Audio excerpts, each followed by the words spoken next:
አብርሃም ከበረቱ ካለው አንድ በሬ ኮርማ ወሰደና ለስላሴ አረደ።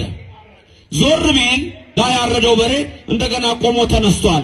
አብርሃም ገርሞት በሬው ከሞት ተነስቶ መቆሙ ብቻ ሳይሆን እንደገና የሚገርመው ምንድነው ራሱ በሬው ለአብ ምስጋና ይገባል፣ ለወልድ ምስጋና ይገባል፣ ለመንፈስ ቅዱስ ምስጋና ይገባል ብሎ አመስግኖ በአብርሃም ቤት የገቡ ስላሴ መሆናቸውን አብርሃም በግልጥ ተረድቷል። ክብርና ምስጋና ለእግዚአብሔር ይድረሰው። አይደለም ዘፍጥረት 18ን አውጣውና ላሳያቸው አይደል። አብርሃም ጋር 3 ሰዎች መጡ። 3ቱ ሰዎች ስላሴ አብ ወልድ መንፈስ ቅዱስ መጀመሪያ አብን ያየዋለን። አብን እስከዛሬ ማንም ያየው የለም። ማን ብቻ ነው የሚያውቀው? በቅፉ ያለ አንድ ልጅ ነው። እና አብን የሚገልጠው ማን ብቻ ነው? ወልድ ነው። ወልድን ያየ ማንን አየ? አብን አየ ነው። አብ እስከዛሬ በሰው ልጆች ታሪክ ራሱን ከስቶ አያውቅም። አብ ሁል ጊዜ ራሱን የሚከስተው በማን በኩል ነው? ቴዎፋኒ ማለት ነው መከሰት። ቴዎፋኒ ሁሌ በስላሴ አካል ውስጥ ወልድ ነው። መንፈስ ቅዱስንም አብንም በሚዳሰስ በሚጨበጥ ሲናገር በሚሰማ መልኩ የሚገልጠው እግዚአብሔር ወልድ ነው። አብን አንድ ስንኳ ያየልና አብርሃም ቤት ብዙ ሰው 3ቱ ስላሴ መጣ ይላል። 3 ሰዎች ስለሚል ማለት ግን ማስተዋል ያለብን ከ3ቱ ውስጥ አንደኛው ብቻ የእስራኤል አምላክ ወይም ጄሆቫ ወይም በኋላ በስጋ የሚመጣው ኢየሱስ ሲሆን ወልድ ሲሆን፣ 2ቱ ግን ምኖች ናቸው? መላእክቶች ናቸው። ደንበኛ መላእክት። ለምን አብርሃም 3ቱን ሲያስተናግድ ቤታጅ ሲገባ ከአንድ ግለሰብ ጋር ሲያወራ ጌታዬ ምናምን ያለ ሲያወራ አብርሃም ራሱ አንደኛው በድምጽም በብዙ ነገርም የሚናገረው ከሀገር ቤት ውጣ ብሎ ያለው መለኮት እንደሆነ አብርሃም ራሱ ገብቶታል። ግቡ ካለ በኋላ የሚያወራው ከአንዱ ጋር ነው። ጌታዬ እንደዚህ ነው ምናምን ምናምን ሲያወራም 3ቱ አያወሩም። አንደኛው ነው የሚያወራው። ሚስት ለምን ሳቀች ይላል። 2ቱ ዝም ነው።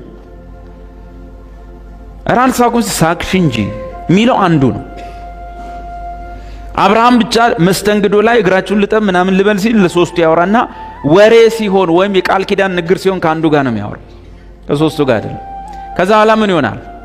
2ቱም መላእክት ይላል። እዛው ቀጥሎ ስታነበው 2ቱም መላእክት ወደ ሶዶም ወረዱ። አብርሃም ግን ከእግዚአብሔር ጋር ለብቻው ቀረ ይላል። ከማን ጋር? ኦኬ 2ቱ 3 ሆኖ ነበር የመጡት። 2ቱ መላእክት ብሎ ቀጥሎ ያብራራል። 2ቱ ሰዎችን መላእክት ይሆናል። 2ቱ መላእክት ወደ ሶዶም ወረዱ። አብርሃም ግን ከእግዚአብሔር ጋር ብቻውን ቀረ። እናም አሁን ብቻቸውን ሆነው ያወሩ ነበር። እግዚአብሔር ሆይ እንደው በሶዶም 50 ጻድቅ ቢኖሩ አትምርም? ወርደዋል እኮ መላእክቶቹ ሄደዋል። ሎጥን ለመታደግ ውጣ ሊሉት ሄደዋል። እሱ ግን እዚህ ያወራ ነው። 50 ካለ ምራል። ያው መጀመሪያ ጊዜ እግዚአብሔር እንዲህ ሲገለጥልህ ትፈራለህ። ቁጥር ቆጥበ ነው የምትጠይቀው።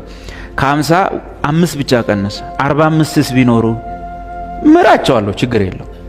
40ስ ችግር የለውም። እንደው 35ስ ችግር የለውም። ይሄ ነገር 30ስ ችግር የለውም። 20ስ ገባ እንደ 10 ችግር የለም። 10ስ አለ። ከዛ በኋላ ይብቃኛል በቃ 10 እንኳን ከሌለ ምን ያረጋል ሀገር ብሎ ዝም አለ። እና ሰዎቹም ከዚያ ፊታቸውን አቀኑ፣ ወደ ሶዶም ሄዱ። አብርሃም ግን በእግዚአብሔር ፊት ቆሞ ነበር ብሎ ወልድ ብቻ ነው። በዮሐንስ ወንጌል ምዕራፍ 8 ላይ ጌታ ኢየሱስ አብርሃም ቤት የመጣው እሱ እንደሆነ ተናግሯል። ምን አሉት?